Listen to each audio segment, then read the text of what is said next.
Hi, I'm Matt Ketman with Time Magazine. I'm here today with Robert Kiyosaki.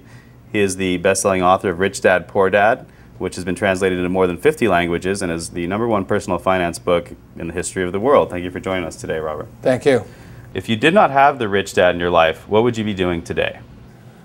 It's hard to say if I didn't have my rich dad because as a young kid, starting at probably about the age of 5, 6, 7, 8, 9, I really wanted to be rich.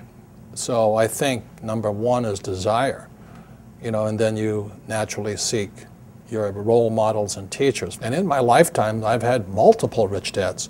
My rich dad was my best friend's father starting at the age of 9. And then today, I still seek mentors and wise men and wise women because that's how you get wiser, is by hanging out with smart people. What made you write Conspiracy of the Rich? It goes back to why don't we have financial education in our schools? I mean, good question, right? Right. And how come the tax laws are different for different people? There's 4 things that make the most 90% of the people poor. Number 1 is taxes. 2 is debt, the college loans, house loans, car payments, credit cards. 3 is inflation. Everything goes up because taxes go up. It's not because things are more expensive. It's taxes. If I have to pay more taxes, I have to pass that on. And the 4th thing that makes people poor is a retirement plan. That 401k or the IRA or the SIP. I don't need a retirement plan because all of my assets produce income. So like I have 1,400 apartments. Every month I get a check. Why do I need a retirement plan?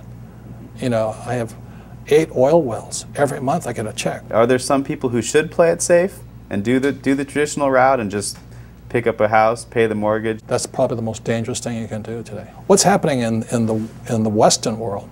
In America, we're going to become a third world nation, rich and poor. That's it. The middle class is being wiped out. So the people in the middle, whoever's left in there, will be the ones paying the taxes, the debt, the inflation. Right. The middle class is they're the pack mule. Is there any way a government can help this, or is it really based on the individual to come up? You have to decide which side of the fence you're on, rich or poor. Yeah. Make up your mind. Yeah. Make up your mind. I made up my mind. It's rich dad, poor dad. I want to listen to my old man, a PhD. The government will take care of me. You save your money. And as you're saving your money, the Federal Reserve is printing trillions of dollars. How stupid can you be? And invest your money for the long term in a well-diversified portfolio of mutual funds. Send it straight to Wall Street so that they can pay their brokers $10 million a year bonuses.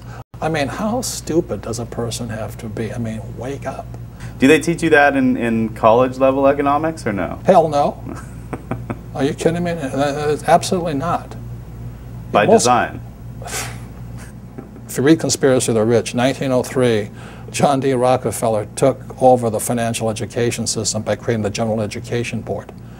And since then, the rich have controlled what is taught at schools. That's all I talk about is about money. Tell me something money does not affect.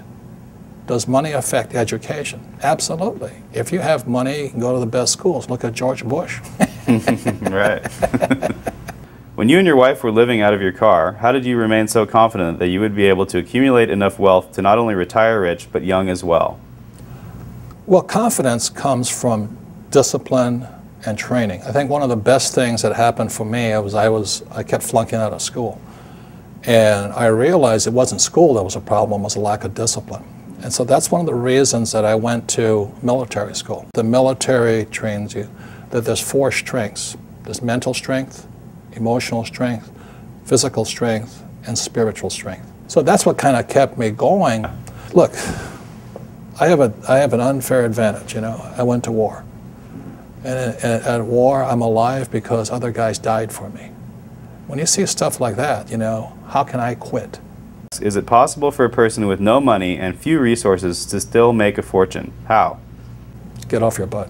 You have to get smart. You have to look for teachers. It's pretty obvious. Like I said, if you want to be a mechanic, you go hang out with mechanics.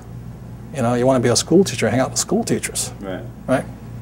It's really simple. And it takes determination, discipline, drive, correction. Can't quit.